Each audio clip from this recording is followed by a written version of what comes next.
Bueno, Dios les bendiga a todos. El Señor Jesucristo, el único y solo Dios y la vida eterna, les bendiga. Estamos de nuevo aquí en una nueva emisión, aquí en su canal, La Única Verdad de Dios. Hoy vamos a tener un compartir de la palabra de Dios, un compartir que se ha titulado ¿Es el Nuevo Testamento espurio o inspirado? Como todos saben, hay algunas ramas, más que todo en el judaísmo, que niegan la veracidad del Nuevo Testamento. Se niega la veracidad del Nuevo Testamento. Y hoy tenemos ese compartir. Vamos a ver por medio de este compartir si las evidencias históricas y las evidencias textuales nos dicen si el Nuevo Testamento es espurio o es inspirado. Para este compartir nos acompaña nuestro amigo Camilo Navarro Rubí desde España. Camilo, buena tarde. Buena noche para ti en España. Dios te bendiga. Buenas noches.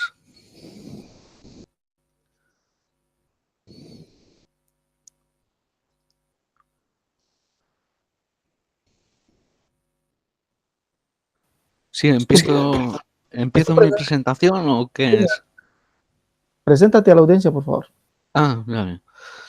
Hola a todos, mi nombre es Camilo Navarro Rubí, soy de aquí de España, de Barcelona, y bueno, mi deseo hoy es de que todo el mundo pueda ver, como ha dicho Alexander, a través de las pruebas históricas y textuales, las contradicciones del Nuevo Testamento y los errores. Y bueno, y yo estoy aquí para tratar de en este día aportar un poco de luz sobre este tema. Yo creo que el amigo Alexander tendrá que tapar con un dedo el sol, porque hay muchas evidencias de las contradicciones que tiene, los errores y todo eso. Tengo 37 años, también tengo un blog, Camilo Navarro Rubio blog.es, y también tengo 2 canales de YouTube que se lo puede encontrar poniendo en el buscador Camilo Navarro Rubí, y ahí le aparecen mis 2 canales de YouTube. Y bueno, el canal se llama Torah, Kabbalah, Historia Crítica del Cristianismo, y el otro aparece con mi nombre. Y esta sería mi presentación, así que doy palabra a Alexander. Listo, Camilo, muchas gracias. Bueno, este compartir se va a llevar a cabo de la siguiente manera. Pues primeramente me presento para los que van a escuchar en un futuro este compartir. Mi nombre es Alexander Escobar Cerrato, soy del país de Colombia, miembro de la Iglesia Pentecostal Unida en Colombia. Apologista, administrador de este canal. Tengo también un blog que se llama Estudio de la Unicidad de Dios.blogspot.com. Así lo encuentra, estudio de la unicidad de Dios.blogspot.com. Y en este canal, La Única Verdad de Dios, también se transmiten una serie de conferencias donde se demuestra la total veracidad y con evidencias de que Jesucristo es el único y solo Dios y la vida eterna, que la unicidad es la doctrina bíblica por excelencia y que las escrituras, todas las escrituras son inspiradas por Dios. Bueno, vamos a tener este compartir. Va a empezar el amigo Camilo. Vamos a tener 2 tiempos de 15 minutos, cada uno para exponer. Al final 3 preguntas y al final la despedida. ¿Listo? Bueno, Camilo, empieza con tus 15 minutos, por favor. Vale, gracias, Alexander. Bien, buenas noches a todos de nuevo, o buenas tardes, depende de dónde se encuentren. Quiero iniciar mi parte de esta primera intervención de 15 minutos con 2 posiciones, una parte histórica y otra parte textual de contradicciones que podremos ver. Y luego, a través del debate, pues iremos viendo también las falsificaciones que ha habido en el Nuevo Testamento. Sin más tardanza, los datos que quiero dar son de los padres, los llamados padres de la Iglesia, de manuscritos y lo que dicen los católicos de la Biblia, ya que ellos son los que hicieron la Biblia, no los evangélicos, que hasta después de la Reforma no llega la Biblia para ellos. Así que, y además con un canon diferente. Pero la Biblia, los católicos fueron los que la hicieron y en los primeros siglos son ellos los que hacen el Nuevo Testamento y ahí hay que mirarlos a ellos a ver qué dicen del Nuevo Testamento. Y bueno, por ejemplo, la Enciclopedia Católica dice: durante los siglos resultantes, los nuevos testimonios de Constantino fueron extendidos y se le agregaron interpolaciones y se le incluyeron otras escrituras. Enciclopedia Católica, edición Farley, volumen 5, páginas 135-137. También la Pexier, volumen 2, 121-122. La Iglesia admite que las epístolas de Pablo son falsificaciones, diciendo que incluso las genuinas fueron gravemente interpoladas para dar peso a sus puntos de vista personales de sus autores. Enciclopedia Católica Farley, volumen 7, página 645. Igualmente, San Jerónimo, después del 420, declaró que también los Hechos de los Apóstoles, el quinto libro del Nuevo Testamento, fue también falsamente escrito. Las cartas de Jerónimo, Biblioteca de los Padres, Movimiento Oxford, 1833 al 45, volumen 5, página 445. Cuando el Nuevo Testamento en la Biblia del Sinaí es comparado con el Nuevo Testamento en nuestros días modernos, hay unas 14.800 alteraciones de un manuscrito a otro. Y esto es importante, es de mucha importancia este hecho, porque es un manuscrito antiguo y este manuscrito tiene, como digo, 14.800 alteraciones con las Biblias modernas de hoy en día. La Biblia del Sinaí también lleva 3 evangelios que fueron rechazados. El pastor de Hermas, escrito por 2 fantasmas resucitados, Clarinus y Lentius, la masiva de Barnabás y las hordas de Salomón. La conclusión de Marcos es reconocidamente no genuina. Casi la sección entera es una recopilación tardía. Enciclopedia Bíblica, volumen 2, página 1880. Volumen 3, 1767, 1781 y en la Enciclopedia Católica Farley, volumen 3, bajo el encabezado La evidencia de los Pudrio. Así que aparecen los presentes títulos de los evangelios, los nombres, no son identificables hasta los evangelistas mismos. Ellos, la colección del Nuevo Testamento, son provistos con títulos que, aunque son antiguos, no van tan atrás de los respectivos autores de esas escrituras. Enciclopedia Católica Farley, volumen 6, página 655. Como vemos, dice claramente que Marcos, Juan, Lucas y Mateo son nombres que se pusieron luego. No habían nombres al principio eran evangelios anónimos. Y esto lo dice cualquier crítico textual. Sigamos viendo algún dato más histórico. Segunda de Pedro. Orígenes, en el 254, nos refiere que en su tiempo algunos negaban la autenticidad de Segundo de Pedro. San Anfiloquio, después del 394, duda de la canocidad de Segunda de Pedro. San Jerónimo, de Segunda de Pedro, comenta: la mayoría niega que esta carta sea de él, de Pedro, teniendo en cuenta la diferencia de su estilo por la relación a la primera. Mateo 12, 16 al 21 y 28, 19, cuando dice la fórmula trinitaria de vayan y bautícenlos en el nombre del Padre, del Hijo y el Espíritu Santo, posiblemente son interpolaciones. No estaban posteriormente y son de autores distintos. De hecho, el pasaje de Mateo 25, 18 al 20 es considerado un agregado tardío también, que fue añadido para justificar la doctrina de la Trinidad, formada paulatinamente entre los mediados del siglo II y principios del siglo IV. Estos últimos 12 versículos de Marcos 16, del 9 al 20, han estado en disputa a lo largo del tiempo. Y por una buena razón, los 2 manuscritos más antiguos, el del Vaticano y el del Códice Sinaítico Siriaco, termina en Marcos 16:8. Marcos 16:9 al 20 no se encuentra ningún manuscrito, ningún papiro conocido anterior al siglo VI. La lista de versículos de los que hay duda que fueron añadidos posteriormente y que por lo tanto han sido eliminados de las traducciones más reputadas de la Biblia incluye Mateo 18:11, Marcos 7:16, Marcos 9:44, Marcos 9:46, Marcos 11:26 y Juan 5:4. También Romanos 16:24 y parte de Primera de Juan 5:7 cuando dicen que 3 son los que dan testimonio en el cielo de la Trinidad, también eso es falso, también fue añadido. Y parte de Lucas 9:56, 17:36 y 23:17 de Lucas. Como vemos, la Biblia tiene muchas cosas que no aparecen en los manuscritos más antiguos y han sido agregados posteriormente por monjes católicos. Esto lo hemos podido ver en esta breve concatenación del sistema religioso de la Iglesia Católica, de las Escrituras y del canon del Nuevo Testamento, que hasta entrado el siglo III no se dio por establecido.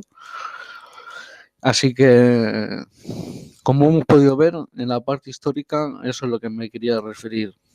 Ahora vamos con la parte escritural, los fallos del Nuevo Testamento y contradicciones.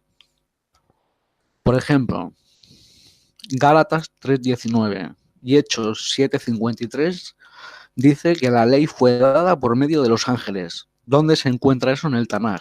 Ahora compare eso con Deuteronomio 33:2. Note usted que dice que llevaba la ley en su mano, la mano de Elohim, y los ángeles solamente le seguían.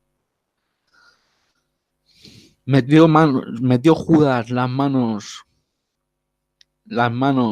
con Yeshua y mojó el pan. Juan dice que no.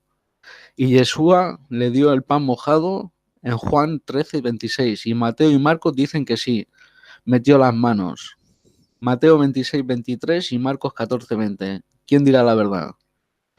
¿Dónde se encuentra en el Tanaj que 75 almas fueron a Egipto con Jacob? Según dice Hechos 7:14.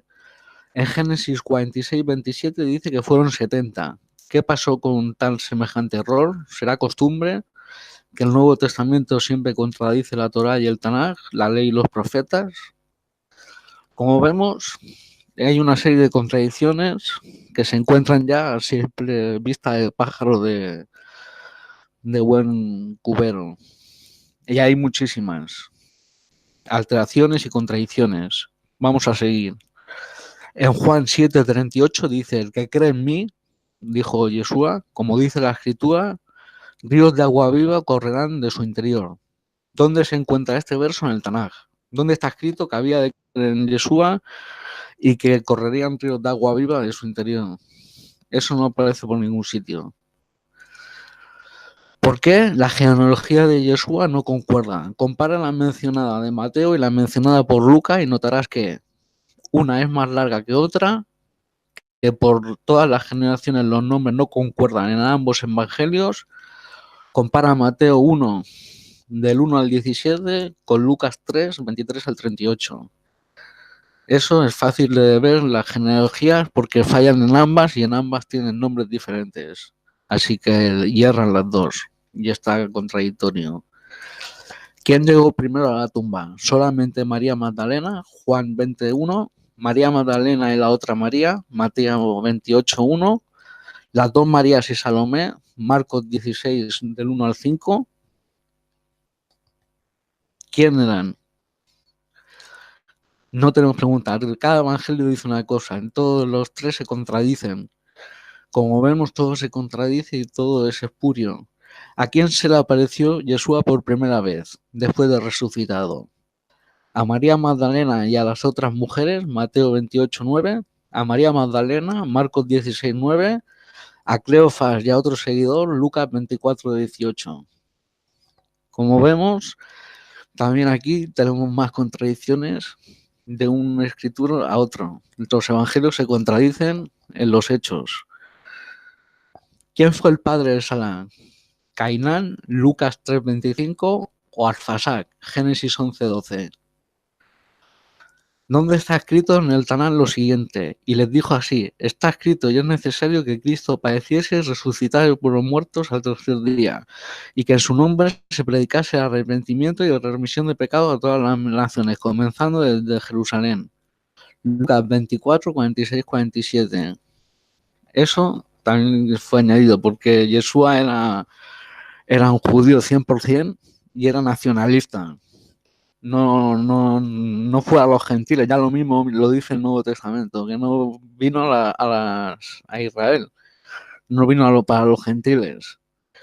Entonces, eso también hay que tenerlo en cuenta, y hay que tener en cuenta que él no pudo decir esas palabras de que fueran por el mundo. Eso tiene que ser totalmente espurio, porque Yeshua era judío y el judaísmo no es una religión proselitista. Sigamos mirando más cosas. ¿Dónde está escrito que resucitaría al tercer día? ¿Dónde está escrito que se predicara en su nombre para el arrepentimiento y el perdón de pecados? Y en todas las naciones, comenzando desde Jerusalén. A ver, ¿dónde está escrito? Camino a Damasco, ¿cuál fue la experiencia de los que acompañaron a Pablo? Oyeron la voz, no vieron nada, Hechos 9:7. Vieron la luz, no entendieron la voz, Hechos 22:9. O cayeron todos a tierra, Hechos 26:14. Como vemos, se contradicen los tres testimonios. Uno dice que lo vieron, otro dice que no lo vieron, otro dice que cayeron a tierra. Sigamos. ¿Cómo es que Yeshua contradice el Tanaj cuando dijo en Marcos 2, 25, 26 que Abiatar era el sumo sacerdote y en realidad era Ahimelech? Primera de Samuel 21, 1-6. Cuando Yeshua estuvo en Egipto, dice el Nuevo Testamento que se cumplió la profecía: de Egipto llamé a mi hijo. Mateo 2:15. Si te vas al contexto de este verso en Oseas 11:1, que dice que ese hijo es el pueblo de Israel y no Yeshua. Cuando Israel era muchacho, yo lo amé, y de Egipto llamé a mi hijo. Pero en el Nuevo Testamento solo la cita al pequeño párrafo que dice: de Egipto llamé a mi hijo. Pero ¿por qué no citaron lo segundo del versículo? Porque no les interesó. Como vemos, interpretan mal las escrituras, se contradicen y no tienen razón de ser. En Gálatas 6:2 dice: sobrellevar los unos las cargas de los otros. Pero más adelante en el 6:5 dice: cada cual llevará su propia carga. ¿No se pudo fijar Pablo en tan semejante error? Como dice que primero que lleven las cargas y luego dice que cada uno llevará su propia carga. Como vemos, se contradice de nuevo. ¿Por qué Pablo recurre a la mentira y al engaño para conquistar a los seguidores de Yeshua? Bien, que sea así. Yo no os fui gravoso, pero siendo astuto os pretendí por engaño. Segundo de Corintios 12:16.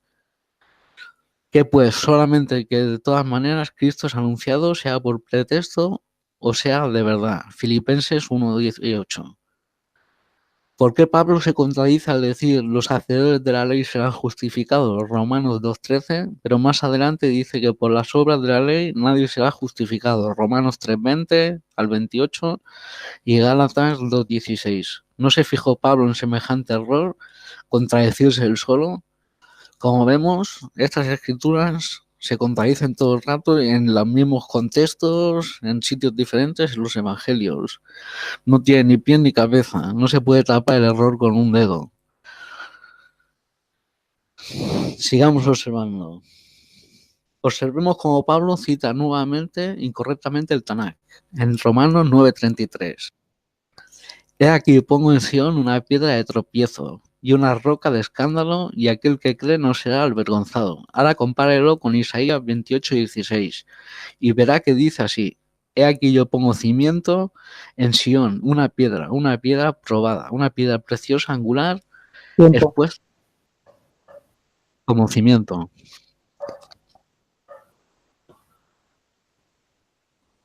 Tiempo, Camilo. Listo, gracias. Bueno, acabamos de escuchar cómo el señor Camilo Navarro quiere negar las escrituras del Nuevo Testamento. Es cierto, Camilo, yo le voy a decir algo. Lo que usted ha dicho es muy cierto en muchas partes, que hay textos agregados en la escritura, sí. Mateo 28:19 es uno de ellos. Primera de Juan 5:7 es otro de ellos, y hay otros más.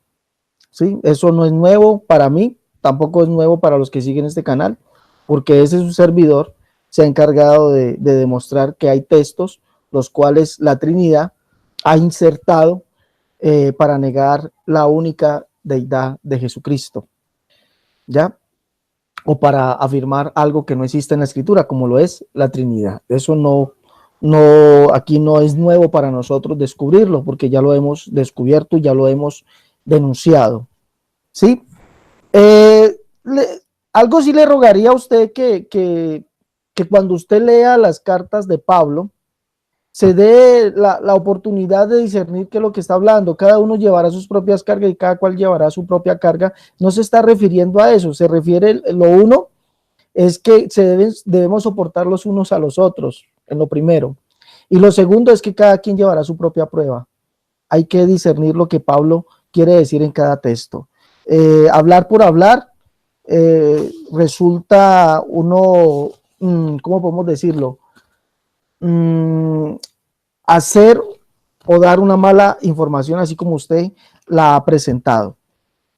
Ahora, yo quisiera decirle a usted que si el Nuevo Testamento no fuese inspirado por Dios, habría algo que esta palabra sería muerta, sería, ¿cómo podemos decirlo? Que esta palabra no tendría o no hubiese causado ningún efecto en millones y millones de personas, las cuales hoy nos llamamos hijos de Jesús, seguidores de Jesús, ¿no? Y hemos recibido sus beneficios. Si esta palabra fuese muerta, así como usted quiere decir que es espuria, le diría que entonces en el nombre de Jesús los demonios no se sujetarían. De pronto para usted hablar de demonios, no sé si usted habrá tenido la experiencia, señor Camilo, de hablar con un demonio. Yo sé que los judíos, no sé si usted de pronto creerá o será usted de aquellos que dicen que no existen los demonios, pero sé que hay parte de los judíos que creen en Satanás, o sea, creen en la existencia de este ser. Si el Nuevo Testamento fuese espurio, entonces los demonios no se sujetarían en el nombre de Jesús, no saldrían en el nombre de Jesús, no habrían sanidades en el nombre de Jesús, porque esa palabra fuese muerta, fuese sin poder. Sí, fuese muerta y fuese sin poder. Ahora, cuando usted cita Juan 7:39, usted dice, Jesús dijo, el que crea en mí, como dice la escritura, de su interior correrán ríos de agua viva. Mire, hay que leer bien, Camilo, leer bien. Dice, el que crea en mí, como dice la escritura, ya, punto, coma, ya, 2 puntos. De su interior correrán ríos de agua viva. Hay que saber leer, Camilo. ¿A qué se refiere esto? Que hay que creer en Jesús como dice la escritura. Y cuando creemos en Jesús como dice la escritura dentro de nuestro interior, ya hay ríos de agua viva. Dice que eso se refiere al Espíritu Santo, el cual no habían recibido los que habían de creer en Jesús. ¿Sí? No es para todos la fe de Jesús, pero hay que saber leer. Creo que a usted le falta comprensión de lectura. También además le digo, si esta palabra fuese muerta, fuese espuria, no fuese inspirada, lo que dijo el Señor Jesucristo que lo que está ocurriendo hoy, hambres, guerras, pestes, terremotos en diferentes partes del mundo, ya el planeta cada vez se nos vuelve más hostil. Entonces esta palabra no se hubiese cumplido porque es la palabra de un hombre cualquiera, pero esta palabra se ha cumplido al pie de la letra, tanto que la ciencia está avalando las palabras de Jesús, ¿ya? La ciencia al confirmar que hay un calentamiento global, la ciencia al afirmar que el planeta hoy tiembla 10 veces más que hace años atrás, ¿ya? La ciencia al afirmar que hoy el hambre, por causa del calentamiento global, está abundando más. La ciencia hoy ha confirmado que estas palabras de Jesús se cumplen al pie de la letra. Hay hambres por todo el mundo, Camilo. Pestes, usted sabe qué es una peste. Una peste es una enfermedad en la cual nadie sabe cuál es su principio, cuál es su comienzo, pero su final ya es destructivo, es de muerte. Y en este siglo usted de pronto, y si no le puedo nombrar algunas, aquí en Colombia hubo la famoso H1N1, ¿ya? Yo sé que en España también han habido otras y en Europa, ¿no? Entonces, si esto no fuese inspirado, no se hubiese cumplido esas palabras. Pablo dijo algo muy cierto, dijo que en los postreros días vendrían hombres amadores de sí mismos, que negarían la palabra de Dios, y vemos que esto se está cumpliendo hoy, ¿ya? Y qué pena decirle a usted, pues usted es uno de los que la cumple, que negarían la eficacia de la palabra de Dios. Segundo, dice Pablo también que en los postreros días o que vendrían tiempos en que le prohibirían al hombre casarse. Ya, doctrinas que prohibirían al hombre casarse, y eso lo estamos viendo, eso se cumplió, eso se cumple ¿en dónde? En la doctrina católica, ya, y que negarían la eficacia, perdón, que negarían la comida, ya, y eso estamos viendo hoy también. Hay cultos que dicen que no se puede comer de todo, cuando la escritura nos dice que podemos comer de todo, pero Pablo dijo que vendrían tiempos en que prohibirían casarse, y eso lo vivimos 400 años después de Pablo. Vemos que eso se cumplió cuando se le impuso al credo, a la clase dirigente se le impuso el celibato. Eso se cumplió. Si esto no fuese inspirado, no se hubiese cumplido. Pero yo también le traigo algo a usted, y no es acerca de escritos de los padres de la iglesia, no. Le traigo algunos escritos de hombres que vivieron mucho antes de eso. Miren, vamos a leer algunas frases, por ejemplo, de Ignacio de Antioquía. Ignacio de Antioquía cita el Nuevo Testamento en sus cartas, como lo mismo que lo hace Policarpo, perdón, como lo hace Clemente de Roma. Vamos a ver. Mire lo que dice Ignacio de Antioquía. Dice: Ignacio, llamado también Teóforo, a la iglesia de Dios el Padre y de Jesucristo. Está nombrando a Jesús. Este hombre vivió entre el año 25 hasta el año 110, más o menos. Dice: afianzada en la concordia de Dios y se regocija en la pasión de nuestro Señor y en su resurrección sin vacilar. Mire, esto fue después de los apóstoles, y este hombre está hablando de la resurrección de Cristo.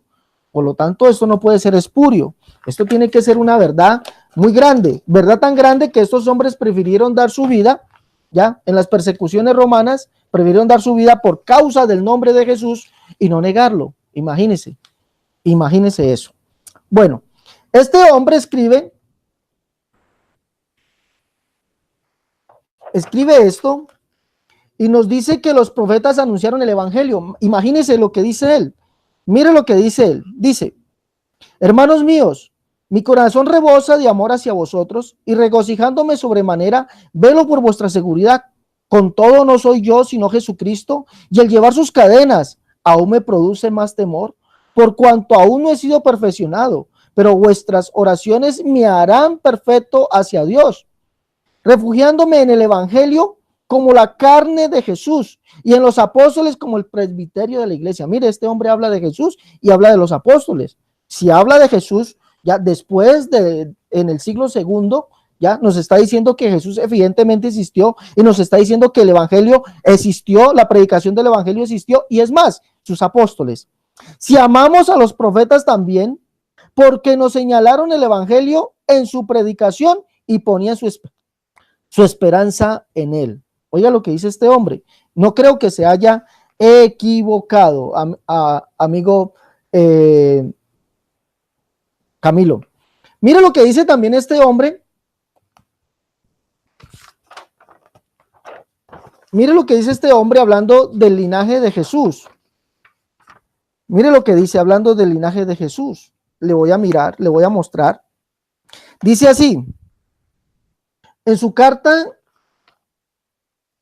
a los trayanos, dice así: sed sordos, pues, cuando algunos os hable aparte de Jesucristo, que era de la raza de David, que era hijo de María, que verdaderamente nació, óigame bien, que verdaderamente nació, y comió y bebió, y fue ciertamente perseguido bajo Poncio Pilato, fue verdaderamente crucificado y murió a la vista de los que hay en el cielo y de los que hay en la tierra.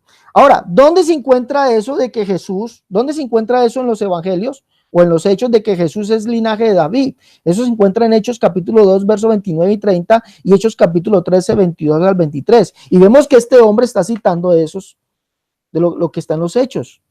Lo vemos. Ahora, sigamos. Carta de Ignacio a los romanos. Nos habla del cristianismo. Mire, nos habla del cristianismo. Nunca habéis recibido a nadie de mala gana. Fuiste los instrumentos de otros. Y mi deseo es que las lecciones que impartís como maestros las confirméis. Rogad solo que yo tenga poder por dentro y por fuera, de modo que no solo pueda decirlo, sino también desearlo. Que pueda no solo ser llamado cristiano, sino que lo sea de veras. Porque si resulto serlo, entonces puedo ser tenido como tal y considerado fiel. Cuando ya no sea visible al mundo, nada visible es bueno, porque Dios, nuestro Dios Jesucristo, estando en el Padre, es el que más fácilmente ha manifestado la obra, y no es ya de persuasión, sino que el cristianismo es una cosa de poder, siempre que sea aborrecido por el mundo. Vemos que este hombre está hablando del cristianismo. Y si usted recuerda, en Hechos capítulo 11, verso 26, a los apóstoles, a los discípulos, se les llamó por primera vez cristianos en la iglesia de Antioquía. Allí dice que se les habló, se les llamó por primera vez cristianos. Y vemos que esto es un relato histórico después de ese tiempo de hombres ya que se llamaron ser cristianos, de hombres que creían en el evangelio, ya. Pero mire lo que dice este hombre: no os mando nada, cosa que hicieron Pedro y Pablo. Ellos eran apóstoles, yo soy un reo. Y ya los apóstoles habían muerto, ya había pasado tiempo. Y este hombre está hablando de los apóstoles. Vemos que esto no es ningún espurio, señor Camilo. Ya pueden tener, hay algunos errores, sí, hay algunas manipulaciones, sí, pero esto es 100% real. La historia bíblica es 100% real. Ahora, vamos a seguir leyendo. Vamos a seguir leyendo. Carta de Policarpo, carta de Ignacio de Antioquía a Policarpo. Mire lo que dice.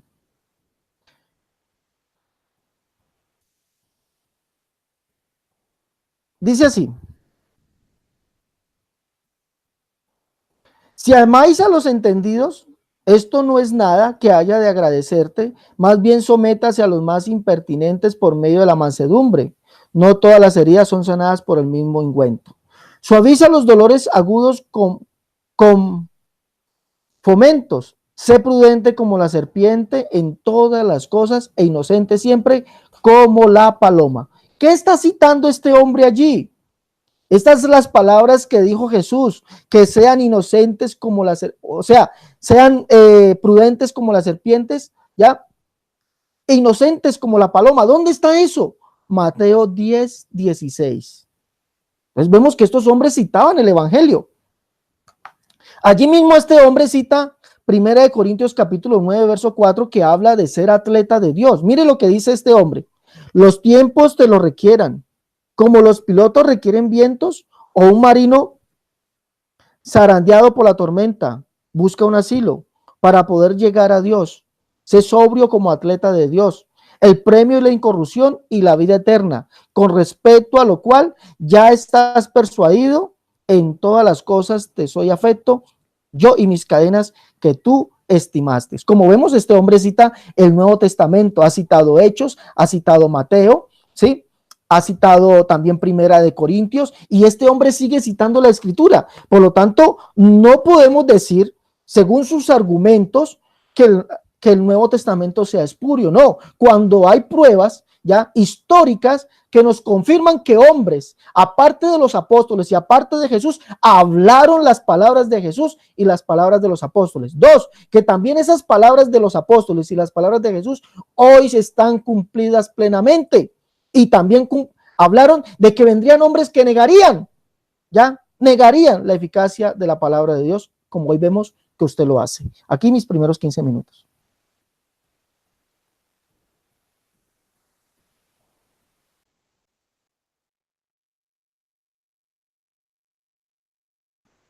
Siga, Camilo. Bien, yo no pongo en duda muchas de las cosas que has dicho. Yo no he dicho que el Nuevo Testamento no existiera, ni que los apóstoles no existieran, ni que Jesús no existiera. Yo sí creo que existiera. Lo que pasa es la interpretación que se le ha dado al personaje, que es Pablo de Tarso el que se la hace. Y la mayoría de iglesias sois todas paulinas. Son iglesias paulinas, no son de Yeshua, porque siguen el argumento de Pablo, no de Yeshua. Bueno, de entre todas las cosas que has dicho, de Mateo 24, eso es una profecía cuando dices que los terremotos y eso, es una profecía odontológica. Eso es como si yo digo, de aquí a 50 años, todos los hombres serán calvos. También acertaré que sí. Pues eso son profecías odontológicas. Y refiriéndonos a esa profecía de Mateo 24, Marcos 13 no se cumplió. Para que veas que eso es totalmente falsario. Marcos 13 dice que no pasaría de él esa generación hasta que se cumplieran esas cosas. Y habla de su generación misma. No habla de otra. Y no se cumplió. Por lo tanto, el fin del mundo no llegó y Yeshua falló. También falla Pablo. Eso lo explicaré también un poco más adelante. ¿Qué más has hablado? De la resurrección. Bueno, la resurrección.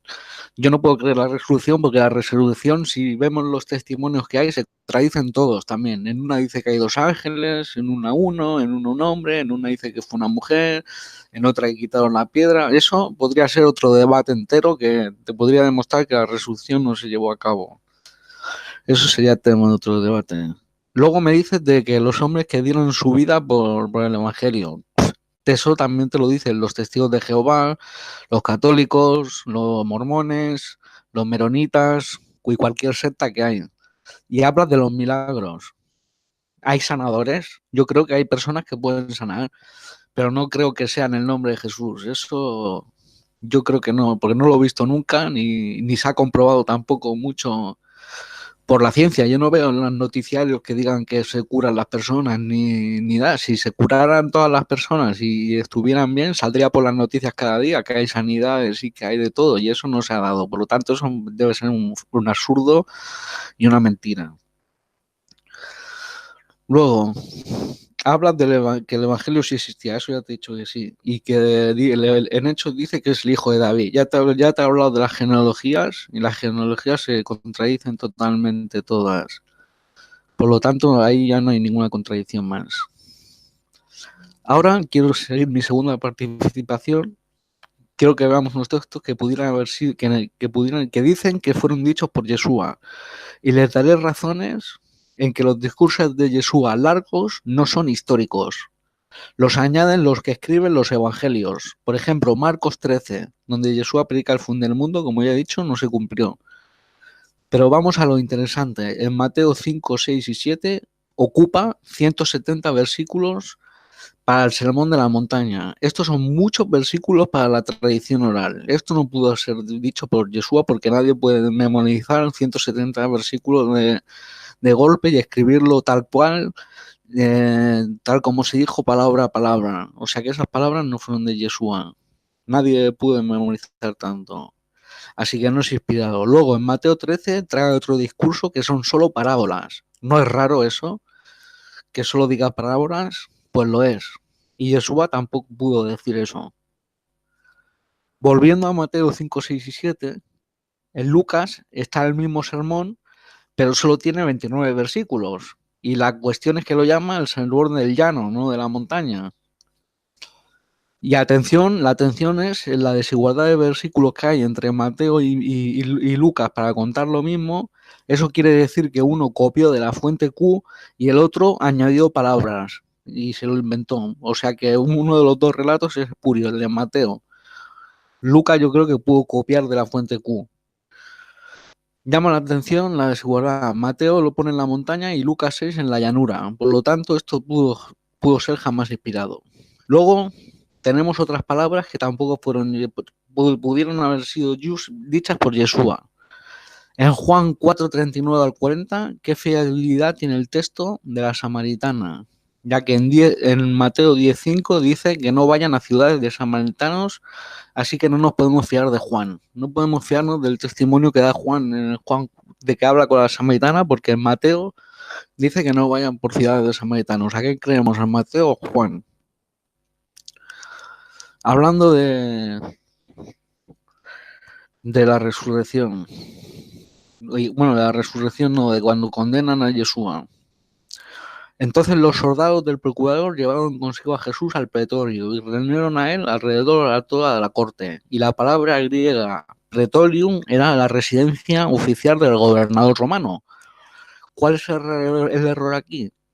Que en Jerusalén no había pretorio para esa época. La residencia de Pilato estaba en Cesarea.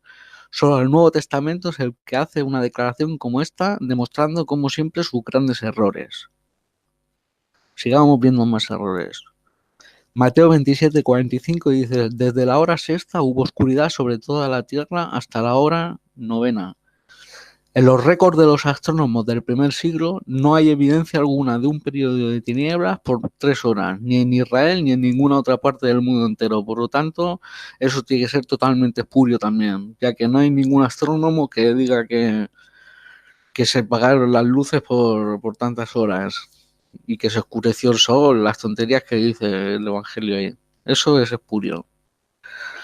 Sobre la misericordia de Yeshua y la hipocresía según el Evangelio de los fariseos. Han sido escritos, leídos y predicados a lo largo y ancho del mundo. Acerca de la mujer adúltera, muchos, incluyendo el Papa Gregorio, en el año 591, han identificado a la mujer del relato con María Magdalena, otros con la prostituta anónima. Infortunadamente para el cristianismo, tal relato es solo una unificción. El resultado de la crítica textual es que este texto es añadido y los relatos de los evangelios en una fecha posterior a su redacción.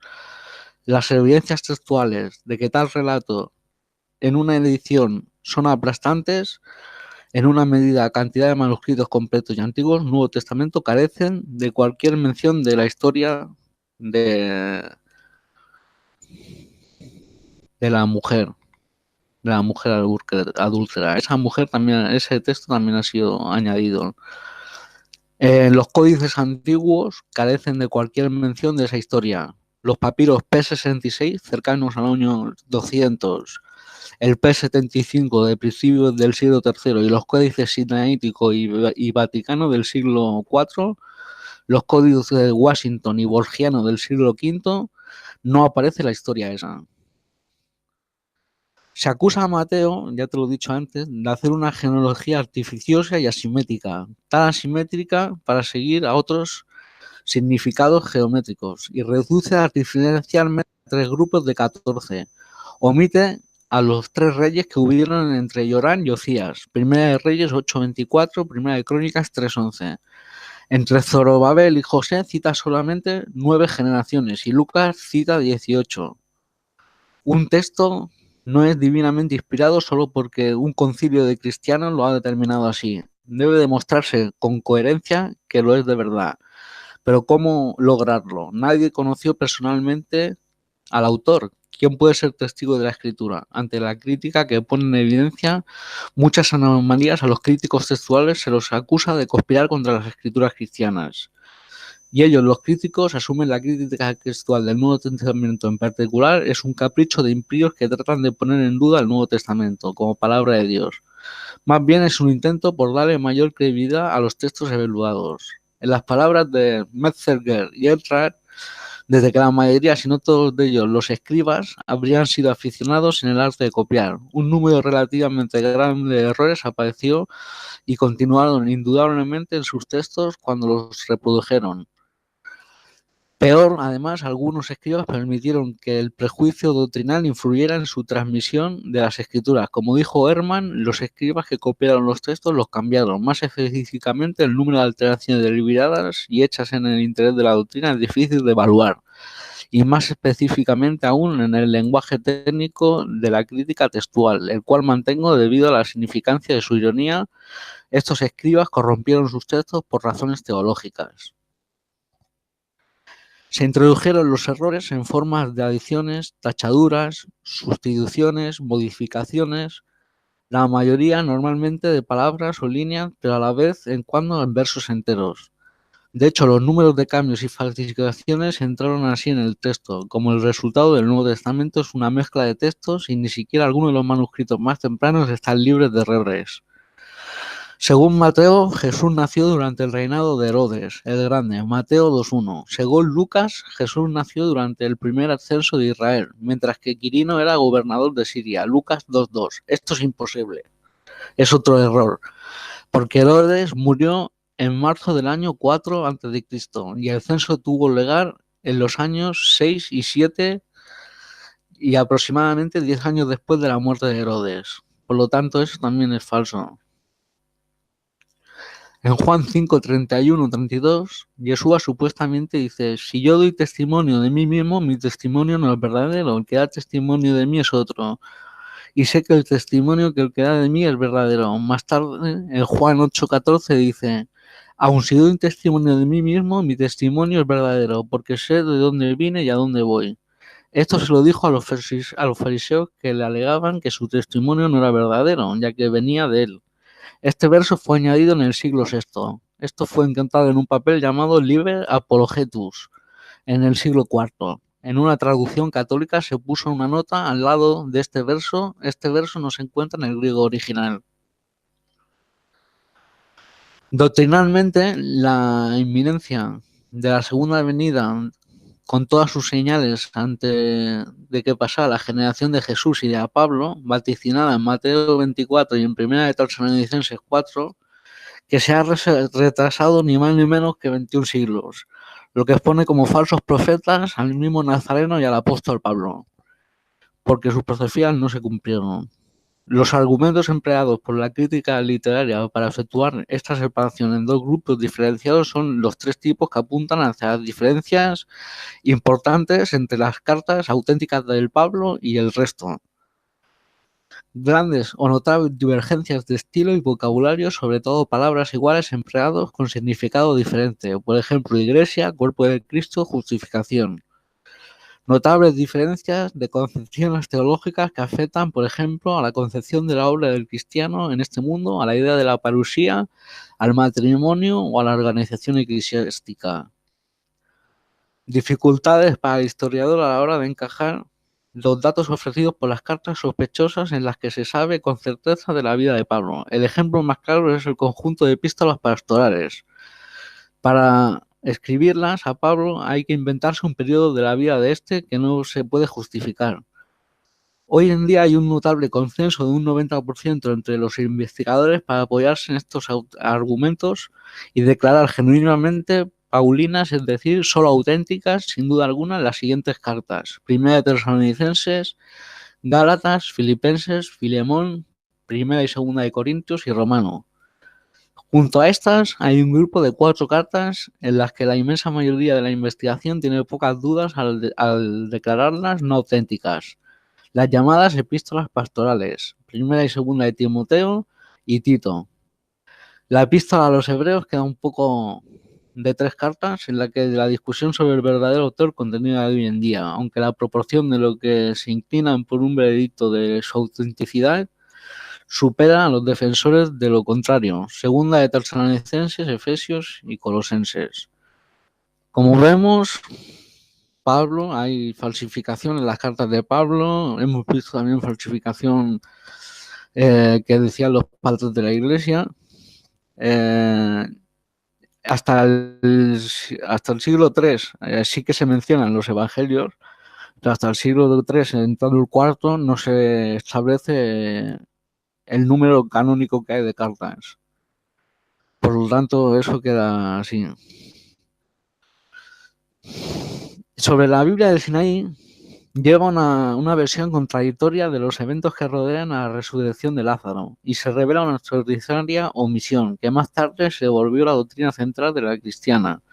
Las apariciones de la resurrección de Jesús Cristo y su ascensión al cielo, ninguna aparición sobrenatural, un Jesucristo resucitado está grabado en ningún antiguo evangelio de Marcos, sino una descripción de más de 500 palabras ahora aparece en las Biblias modernas, Marcos 16, del 9 al 20. Los versos de la resurrección en los evangelios de hoy de Marcos son universalmente reconocidos como falsificaciones. Y la Iglesia está de acuerdo diciendo la inclusión de Marcos está reconocidamente no genuina. Casi la sección está recompilación más tardía. Enciclopedia Bíblica, volumen 2, página 1880. La tendencia de narrativas ficticias sobre la resurrección contenida en el último capítulo del Evangelio de Juan 21. Es una falsificación del siglo VI. Camilo, Una completamente consagrada a describir la resurrección de Jesús a sus discípulos. Camilo, Sí, tiempo. vale, gracias. Bueno.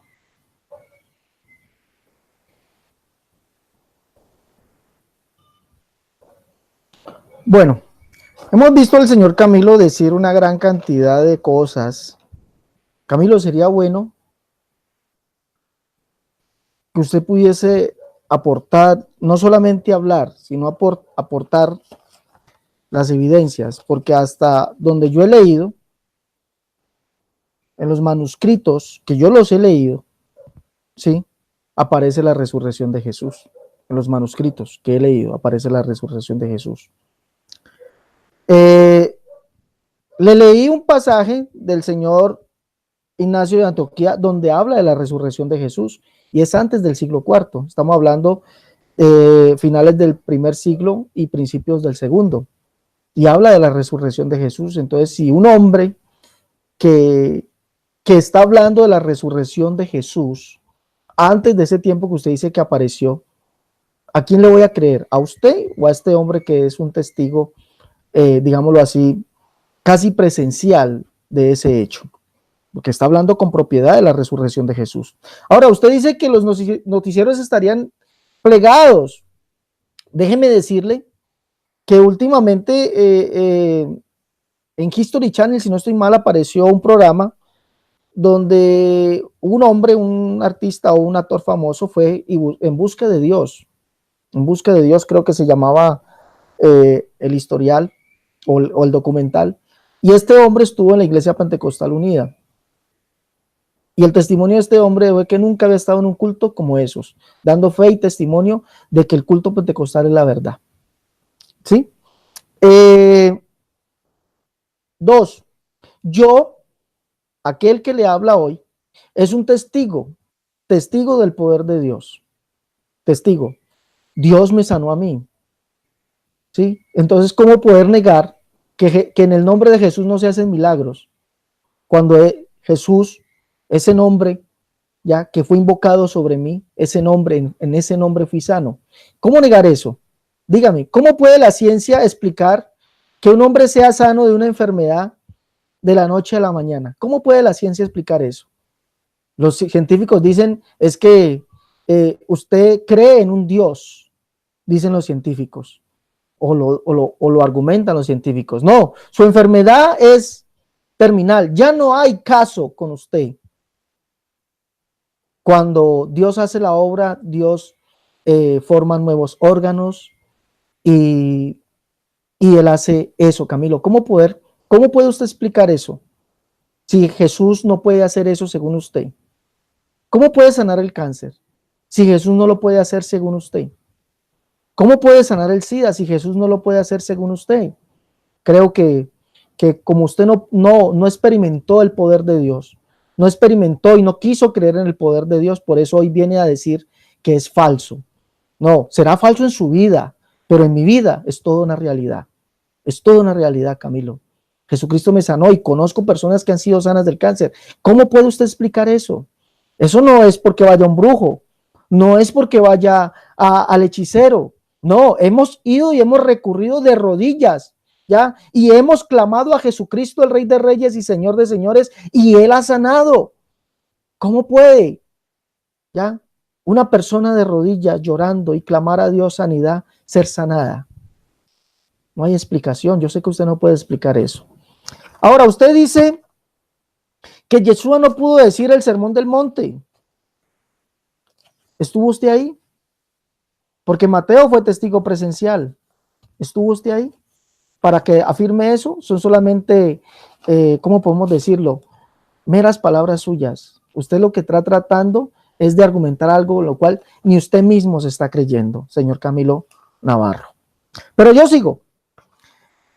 Este hombre del cual yo le estoy hablando escribió esto, mire lo que escribió. Y usted dice que no puede ser que los evangelios y los hechos sean inspirados, no puede ser. Ahora, le voy a aclarar algo, cuando el Señor dice que esta generación no pasará, esta generación, ¿ya?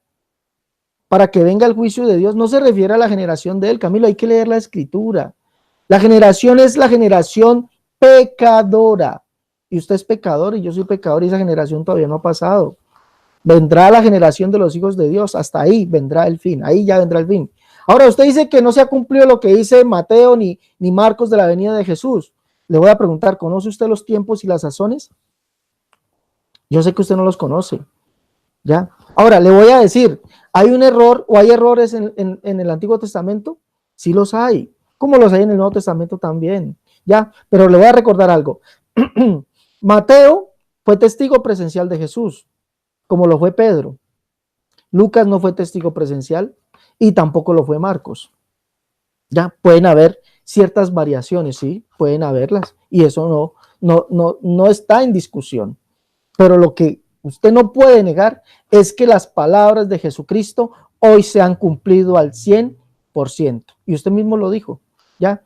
Eso, Camilo, Nostradamus hizo una serie de predicciones, las cuales los científicos las han estudiado y han dicho que Nostradamus las han hecho coincidir, no que esto que dice la cuarta queda con el quinto párrafo, porque no se entienden, ¿ya? Eso es mentira, Camilo.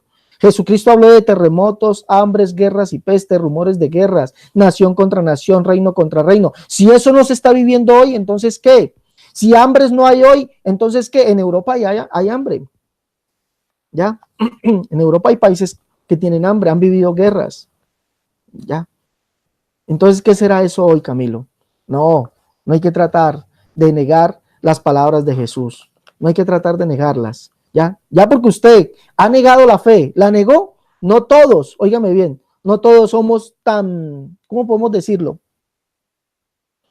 Tan osados en negar de Jesús, porque le voy a leer lo que dice este hombre, mire lo que dice este hombre, acerca de algo que está en Hechos 20:28, dice, he escogido en Dios vuestro nombre bien amado, que habéis adquirido por vuestra naturaleza justa, según la fe y la caridad en Cristo Jesús. Mire, este hombre está hablando de Jesús, nuestro Salvador, imitadores de Dios, reanimados en la sangre de Dios.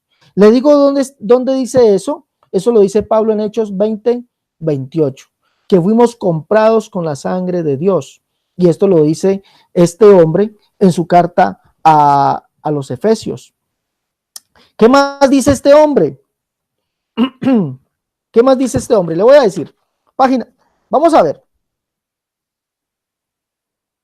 Dice este hombre citando Mateo 18, del verso 19 al 21. Dice este hombre así. Dice, si en efecto yo mismo en tan poco tiempo he adquirido con vuestro obispo una tal familiaridad, que no es humana sino espiritual, ¿cuánto más os voy a felicitar de que estéis profundamente unidos, como la iglesia lo está Jesucristo y Jesucristo al Padre, y al fin de que todas las cosas sean acordes en la unidad? Que nadie se extravíe. Si alguno no está en el interior del santuario, se priva del pan de Dios. Pues si la oración de dos tiene tal fuerza, cuanto más la del obispo con la de toda la iglesia. ¿Dónde está eso? ¿Ya? El Señor dice, si dos se pusieren de acuerdo en oración, dos. Eso está en Mateo 18, del 19 al 21. Y este hombre está citando palabras textuales de Jesús. Ahora,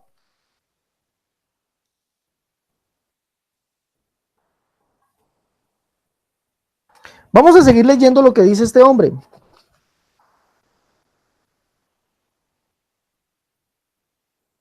Este hombre cita Gálatas, por ejemplo.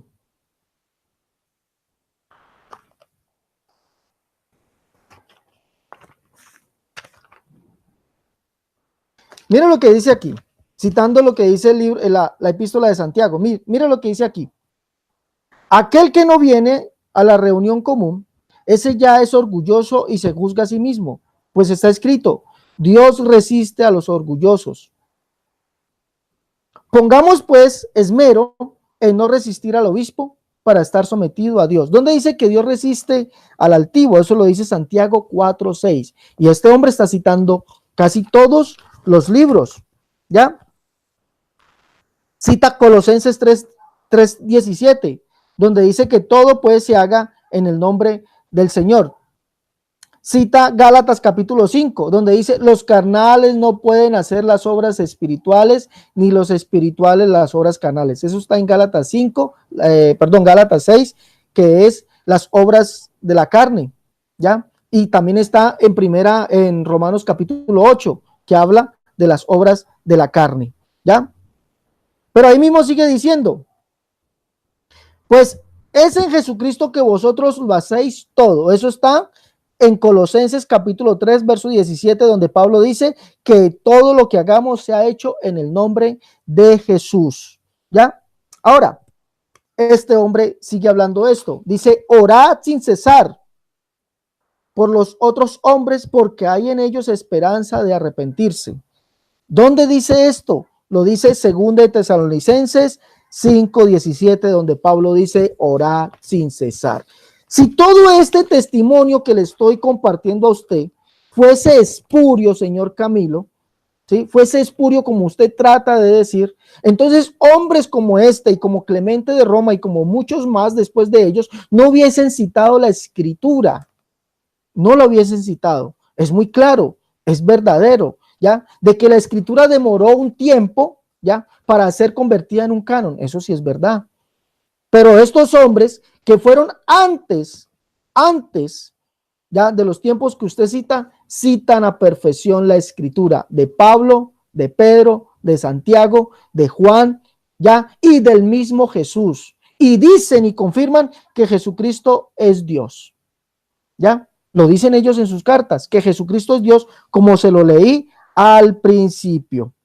Ya, dice así, hagamos pues todo como aquellos en quienes Él habita, a fin de que seamos sus templos y que Él sea en nosotros nuestro Dios.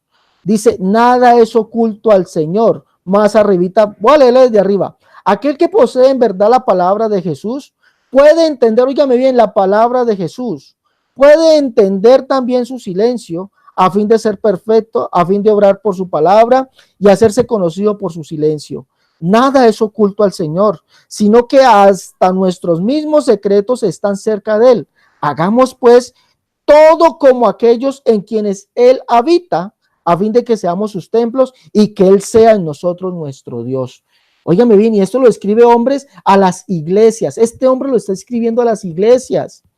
Ya le he nombrado como 6 iglesias a las cuales él escribe diciendo estas cosas, recordándole las palabras de Pablo, recordándole las palabras de Pedro, recordándole las palabras del Señor Jesús. Esto nos da a entender que en este tiempo esas palabras ya estaban compiladas. Estos hombres ya tenían esas palabras en ellos. Claro, no llegó a ser el canon conocido, ya como usted mismo lo narra, no llegó a ser, pero vemos que sí es muy cierto. Ahora, vamos a mirar, me quedan 2 minuticos, 3 minuticos largos.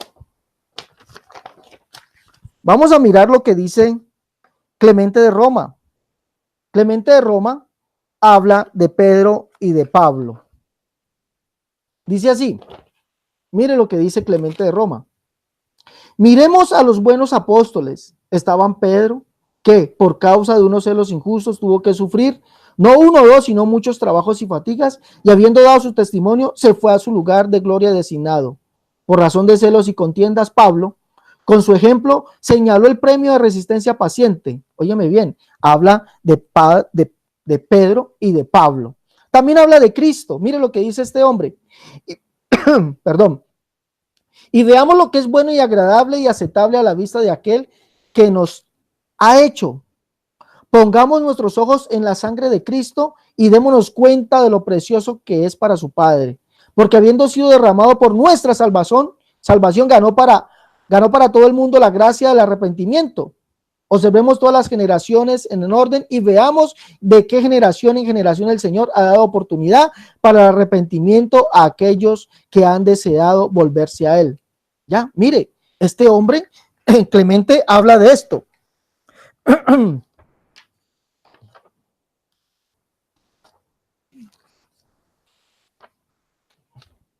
Dice aquí, todas estas cosas el Creador y Señor del universo ordenó que se mantuvieran en paz y en concordia, haciendo bien a todos, pero muchos más que el resto a nosotros, los que hemos refugiado en las misericordias clemente de nuestro Señor Jesucristo, al cual sea la gloria y la majestad para siempre. Amén. Estos hombres confesaron, Camilo, que Jesucristo era Dios, era su Dios, que había venido, había dado su sangre para redimirnos. Lo mismo que confesó Pedro, Pablo, Juan y sus apóstoles. Mire lo que dice acá. Habla de Hebreos capítulo 1.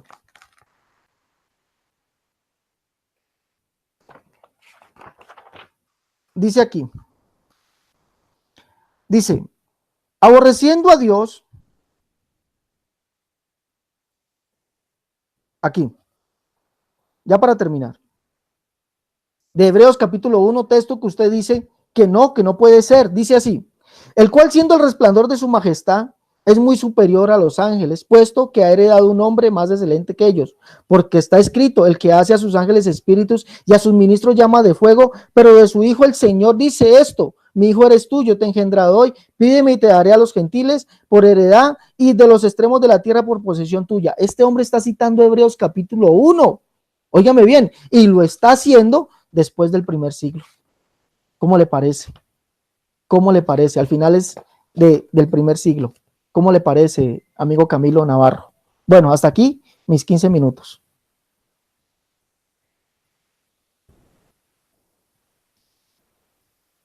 Camilo, tus 3 preguntas. Sí.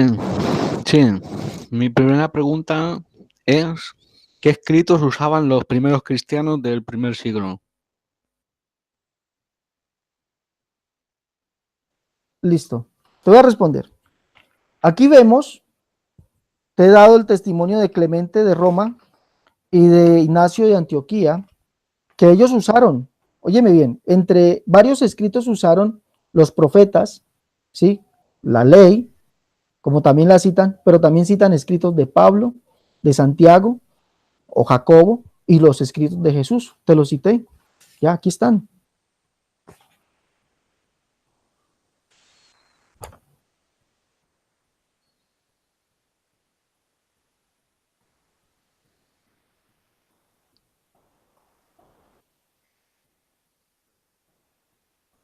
Camilo. ¿Está? ¿En qué año se estableció el canon? El canon se estableció después del siglo IV, Camilo. Vale.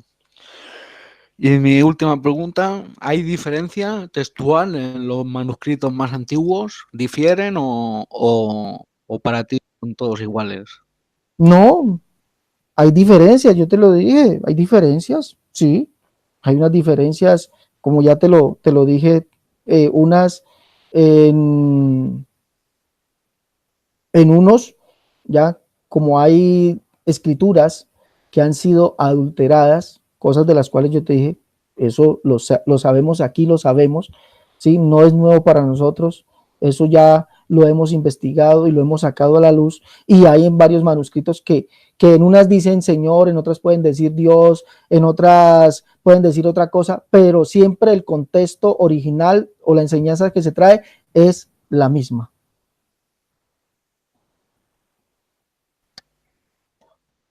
Ya está, mi pregunta. Listo. Mis 3 preguntas. Tú dices que Yeshua no pudo decir eso, lo que dice el del Sermón del Monte. Te pregunto, ¿tú estuviste ahí?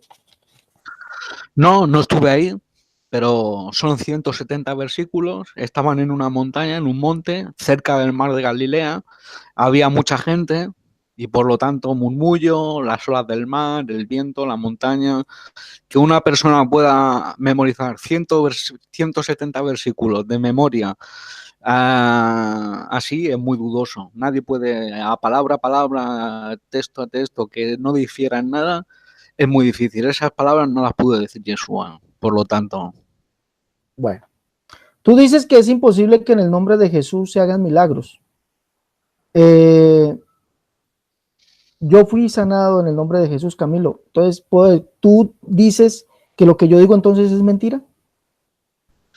Bueno, para mí sí. Para mí es mentira. Yo no creo que lo que te ha sanado a ti ha sido tú mismo. No te has sanado en el nombre de Jesús. Lo que pasa es que tú, con tu conciencia, piensas de que porque te invocaron un nombre y te pusieron una religión y todo, pues te piensas que por eso ya te salva eso. Pero no, fuiste tú mismo el que te sanaste por tu fe, pero no por tu fe en Jesús, sino en Elohim, en Dios. Así de simple. Bueno. Tercero, tú dices que Jesús es un falso profeta porque no ha venido, ¿ya? Pero te voy a preguntar algo. ¿Has estudiado? Hay algunas palabras que Jesús dijo, los tiempos y las sazones. ¿Tú sabes qué son los tiempos y las sazones? Obvio. Claro que sí, que son los tiempos y las razones. Pero hablando de su generación, habla de su generación, no habla de una generación pecadora, sino de su generación. Y Pablo también habla de su generación. Los dos son falsos profetas. Bueno, pero yo no te pregunté eso. Te pregunté de Bueno, los tiempos y las sazones. yo ya te he dicho y te he respondido lo que yo considero correcto. Listo, Camilo. Bueno, muchas gracias. Pues, Igualmente. puedes despedirte, por favor. 2 minutos. Que tengo 2 minutos, vale. Pues bueno, muchas gracias a todos los que hayan escuchado el debate. Espero que les hayan interesado y hayan visto todas las contradicciones que tiene el Nuevo Testamento. Alexander no ha podido demostrar nada ni refutar nada de lo que he dicho. Solo se ha basado en lo que ha dicho Ignacio de Antioquía, que era un cristiano católico, y ya está. Y se basa por la palabra de él. Yo no estoy dudando de la veracidad de algunas escrituras. Yo de lo que dudo es de toda la veracidad de según qué sitios. Claro que hay sitios que se citan que estaban, eso yo lo sé. Y luego de lo que has dicho del siglo I, que leían los evangelios, eso es en el siglo, a partir del siglo II, cuando se empiezan a leer los evangelios. Antes solo leían la Torá. Y bueno, solo decir eso, me despido. Mi nombre es Camilo Navarro Rubí. Pueden buscarme en Facebook, mirar mi blog, Camilo Navarro Rubí o blog.com.es, perdón, y mis 2 canales de YouTube, poniendo en el buscador Camilo Navarro Rubí. Ahí me puede encontrar y se puede suscribir y ver por lo que es la verdad de Elohim realmente y el cristianismo, las mentiras y todo lo que hay. Y nada, despedirme de todos, que tengan una buena tarde, una buena noche, que Hashem les bendiga a todos. Gracias, Alexander, por tu tiempo, por tus palabras, por todo. Y bueno, hasta el próximo debate. Shalom.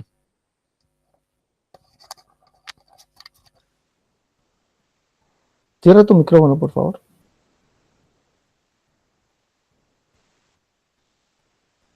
Gracias. Bueno, Camilo acaba de decir algo, dice que Ignacio de Antioquía era un cristiano católico. Pues te digo algo, Camilo, Ignacio no pudo haber sido católico. ¿Por qué? Porque el catolicismo apareció después del siglo III, ¿ya? Finales del tercero, principios del siglo IV, y este hombre nació en el año 25 y murió en el año 110. No pudo haber sido católico. Entonces, por lo tanto, lo que tú acabas de decir es una mentira.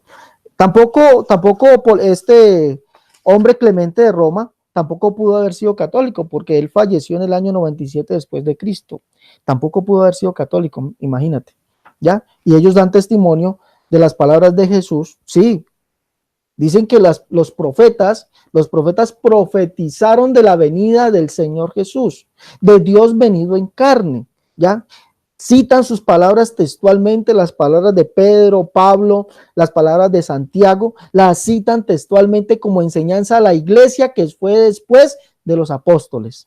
Las citan textualmente. Entonces vemos que no pueden haber sido católicos, ¿ya? Porque el tiempo no coincide. Por lo tanto, tu argumento es una falacia, ¿ya? Ahora, referente a los milagros, Camilo, a mí no me impusieron religión.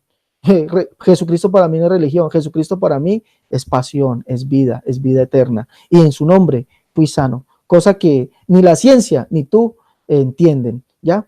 Eso no fue por mi conciencia, porque el hombre por sí mismo no puede hacer nada por él mismo. Se despide de ustedes su amigo y hermano Alexander Escobar Cerrato.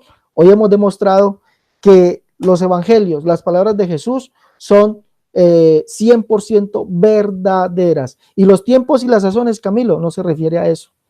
No se refiere a eso. Hay que estudiar un poquitico más. Después te doy unas clasecitas.